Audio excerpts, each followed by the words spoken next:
There's a guy named Greg Palast, and he is an investigative journalist. He has worked for the ACLU as far as aggregating voter data in swing states. He's done audits before. He talks about the KKK plan and the new vigilantes. Millions of votes were disenfranchised in this last election by these self-proclaimed vote fraud hunters, right? In 2020, the Palast Investigative Fund uncovered a whole new way to bring Jim Crow back to life. Challenges to a citizen's right to vote by a posse of self-proclaimed vote fraud hunters, like True to Vote. I've been screaming about True to Vote. They were going around disenfranchising voters by the millions in this last election. 4 years ago, the GOP took this new suppression method out for a test ride in Georgia when 88 Republican operatives, remember, these are not government officials, challenged the rights of over 180,000 Georgians to have their ballots counted. These vigilantes based their scheme on a program originally used by the Ku Klux Klan in 1946. One challenger challenged voter Major Turner, the same voter whose mail-in ballot was disqualified in a later election. In 2020, the Major's ballot was challenged by the county chairman of the Republican Party in southern Georgia, Alton Russell. Russell likes to dress up as infamous vigilante Doc Holliday with a loaded 6-gun in a holster. In a polite confrontation we filmed between the Major and Russell, the GOP honcho admitted that he had no evidence that Major Turner, nor any of the 4,000 others he challenged, should be denied the right to have their ballots counted.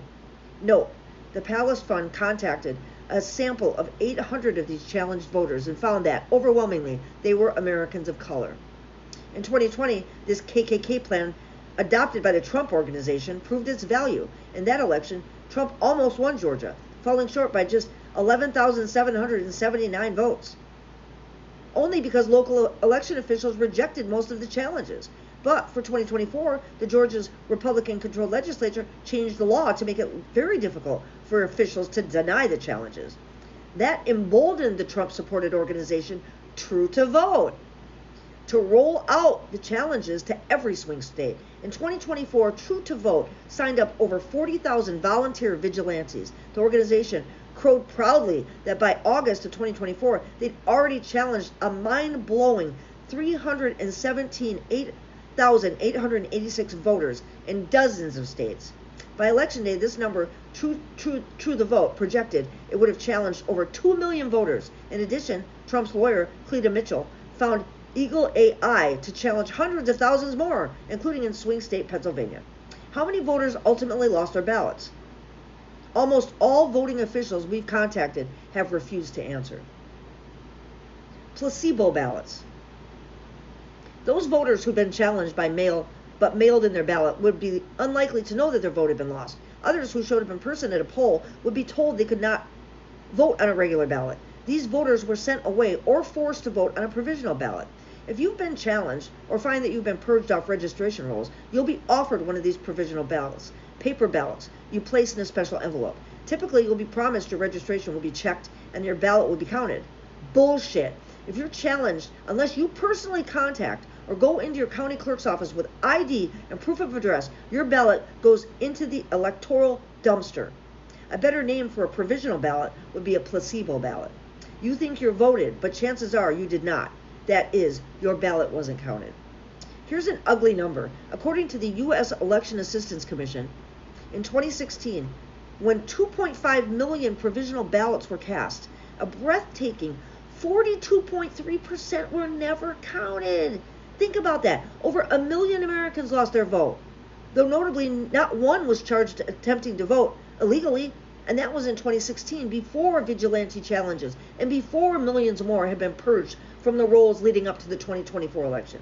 And here's the statistic that matters. Black, Hispanic, or Asian American voters are 300% more likely than white voters to be shunted to a placebo provisional ballot.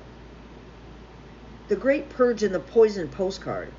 The polite term in government agencies is list maintenance. It's better known as the purge, when voters' registrations are wiped off the rolls. The EAC keeps track of the purge. It's a big business. For example, before the 2022 election, when the data was last available, swing state North Carolina wiped 392,851 voters off the rolls. The majority of removals were based on questionable, indeed shockingly faulty information that a voter had moved their residence. I'm not talking about the 4.9 million voters purged because they're dead, or 8 million others whose residential move could be verified, nor those serving time in prison, nor those ruled too crazy to vote. I'm talking about a trick that has been perfected by politicians of both parties to eliminate voters of the wrong persuasion: the poison postcard. Here's how it works. Targeted voters are mailed postcards by state election officials. Let's remember, state voting chiefs, secretaries of state, are almost to a one partisan hacks. Voters who don't sign and return cards, which look like junk mail, will be purged. The poison postcard response rate is close to nothing. In Arizona, according to the EAC, just 1 in 10 postcards are returned. And in Georgia, the vote-saving response is barely above 1%. And that's the way our partisan voting officials like it. Were the millions of Americans purged before the 2024 election all fraudsters who should lose their right to vote? Direct marketing expert Mark Swedlund told us this only means that most people, especially young people and the poor and voters of color, simply ignore junk mail. With the help of Swedlund and the same experts used by Amazon, and believe me, Amazon knows exactly where you live, we took a deep dive into the 2 states' purge operations for the ACLU. The state of Georgia had purged hundreds of thousands from the voter rolls on grounds that they'd moved from their voting address. Our experts, going name by name through Georgia's purge list, working from the special data provided by the U.S. Postal Service, identified 198,351 Georgians who had been purged for moving had in fact not moved an inch from their legal voting address. The state's only evidence that these 198,351 voters had moved? They'd failed to return the poison postcard. In 2020, I testified in federal court for the NAACP and Rainbow Push, presenting our expert findings to get those voters, overweighted with minorities and young Georgians, back on the rolls. Unfortunately, the trumped-up court system now gives huge deference to a state's voting operations, a trend which first took off in 2013 when the U.S. Supreme Court defenestrated the Voting Rights Act. The results have been devastating. According to the EAC data, before the 2024 election, 4,776,706 registrants were removed nationwide simply because they failed to return that fucking postcard. Also in 2020, the Palast Investigative Fund produced a technical report for Black Voters Matter Fund on a proposed purge of 153,779 voters in Wisconsin, a plan pushed by Wisconsin Institute for Law and Liberty, a group financed by right-wing billionaires. For Black Voters Matter, we brought back our team of location experts who proved name by name that the proposed purge was wildly riddled with errors. First of all, the purge was aimed almost exclusively at African Americans in Milwaukee and at students in Madison. The nonpartisan election board agreed with us, allowing those voters to cast ballots, with the result that Biden squeaked by Trump in Wisconsin by 20,682 votes. It was not our intention to elect Biden, but to allow the voters, not some purging general, to pick our president.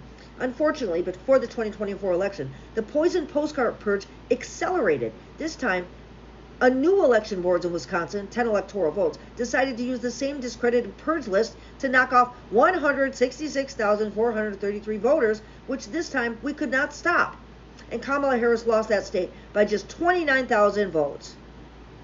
In Pennsylvania, 19 electoral votes. The poison postcards wiped out 360,132 voters, 3 times Trump's victory margin.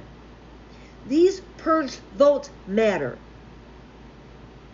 And before the vote this year, Georgia ramped up the purge, targeting an astonishing 875,000 voters, earning the number 1 ranking for election integrity by the ultra-right-wing Heritage Foundation.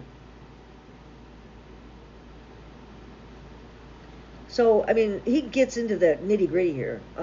If you are interested in this, I suggest you read Greg Palast. I will put a link to this article I'm reading from right now in the description. Thank you for caring, and thank you for watching my videos.